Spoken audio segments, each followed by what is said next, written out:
Welcome back to the morning after the night before. If you watched my previous vlog, you will know that in June 2023 I had a heart attack. You left me sitting in the garden trying to come to terms with the shock diagnosis, drinking fizzy alcohol. Join me as I tell you what happened next. My head hurt. It wasn't that I drank a crazy amount. It was because I didn't eat. I also didn't sleep very well.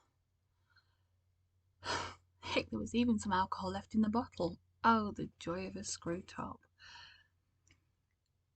I kept replaying the day in my head and going over the conversations and thinking about going back to hospital. And then I would start to cry. I knew nothing about heart attacks. And whilst it probably would have been better to sit and do my research than drink, I didn't. I needed to focus and pack a case for an overnight stay.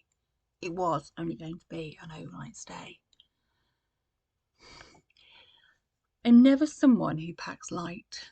My laptop goes everywhere with me, as does at least 2 crafting projects in case I get bored, and a book and my tech bag that has every charger I could possibly need. Then there's my essential oils and a rock. I love crystals, and on his travels, Jules has brought me back such beauties that I've carefully tumbled and polished. However, some are perfect just as they are. A bit like people, really. The piece I packed was a piece of Laotian gneiss that he picked up in the Outer Hebrides. Isn't that just beautiful? Well, I like it, and it was picked up with me in mind. What do geologists and Bon Jovi have in common? They are both into rock. I don't mean to sound flippant, scared witless, but I am a Big Bang Theory fan. So thanks, Bert, for that one. I phoned the British Heart Foundation as I had a few questions from the previous day. The details of this wonderful organisation can be found in the description below. They have been so fantastic, and I know I will mention them a lot over the coming months. The nurse told me I was very lucky to even be having this conversation after something so severe.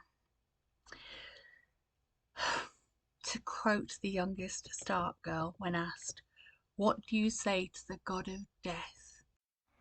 Not today. I got to the hospital just before noon, and they were clearly expecting me. I was up in the acute medical unit within a couple of hours, and I had a bed. It's been a long time since I was last in hospital, but nothing changes. They asked lots of questions and did tests. It wasn't all bad. They checked my blood sugar level and seemed shocked that I wasn't diabetic. Yep, despite my size, my levels were good. Then they weighed me and were surprised when I asked the result. Most people don't, apparently. I couldn't help but smile. I was 7.5 kilos lighter than I'd been at my last official weigh-in 2 months previously. Yay! I don't know you well enough to tell you my weight, but I will in time. They gave me the result of the blood test from the night before, and it was even higher than it'd been during the day, but that was put down to the stress of the day.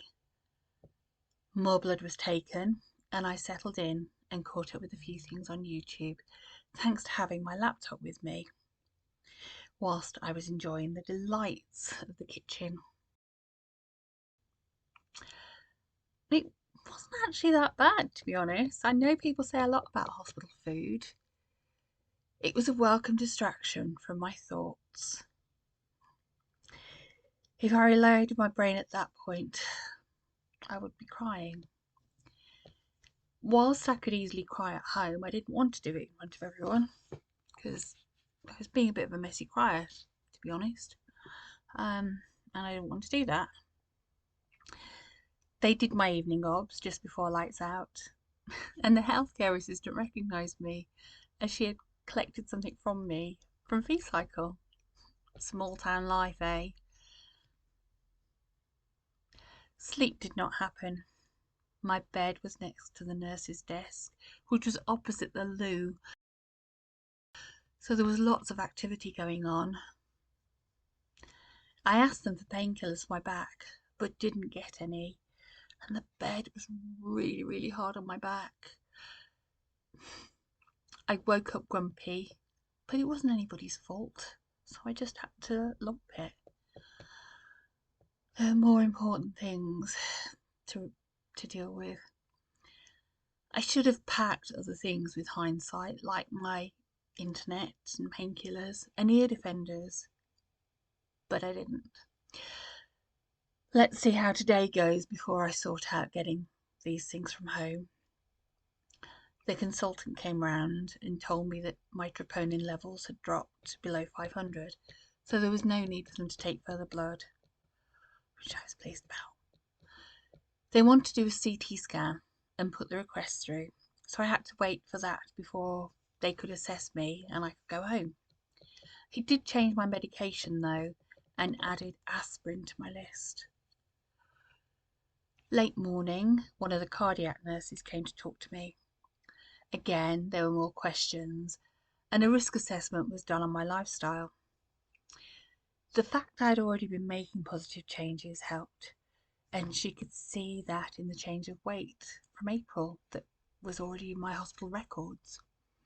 We discussed food, and she answered my questions. And she told me that the heart attack had been a slow build-up over the years, so there was nothing I could have immediately done. Yes, it was major, and she was pleased I was with Jules when it happened, even though I should have been treated straight away. I was pleased I was with Jules because I might not have known where I stood right now. We talked about changes I would need to make and the next steps that would follow the scan. If it was revealed that there was a blockage, then a stent would be required to open the artery in my heart to allow the blood to flow. They don't do this locally, so it would need to be done in the next county. She gave me something called GTN spray and told me I was to make sure I had it with me at all times. Here we go. This is GTN spray, a little red bottle. It may look half empty, but I can assure you I haven't used all of that. If you get chest pains, you need to spray it under your tongue. It relaxes and widens the blood vessels, which increases the blood flow to the heart. You take 1 or 2 sprays and wait 5 minutes. If you are still in pain after that, you take a second dose. If, after a further 5 minutes, you are still in pain, then you dial 999. No ifs, buts or maybes, you do it. She gave me a list of do's and don'ts. Yes, I could drink alcohol, yay! But within the 14 units a week. 14, well, better than nothing, I suppose. I asked about cheese, because I really like cheese, but I could only have a matchbox-sized piece a week. Now, I don't know about you, but I have big boxes of matches. She could clearly see my brain ticking, so pointed out that the box had to be a small one. Damn it! Bit different. And I love cheese. Late afternoon, they told me they couldn't fit me in for a CT scan and it would be next week. And next Tuesday at the earliest. You mean I'd have to stay in 4 more nights? No, I don't think so. I couldn't sleep here and the bed was hurting my back. I'd go crazy stuck in this bed. So I did it again. I discharged myself, but with the caveat that I take my spray and phone 999 if I got in any pain.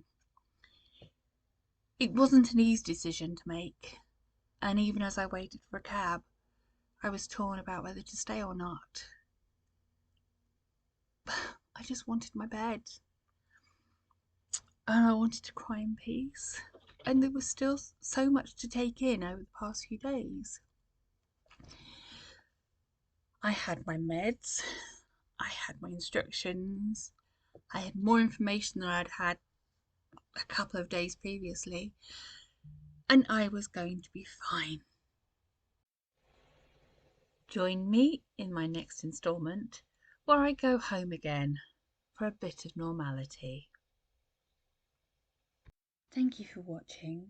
It'd be great if you could like, comment, subscribe, and share with anyone you think may find this interesting.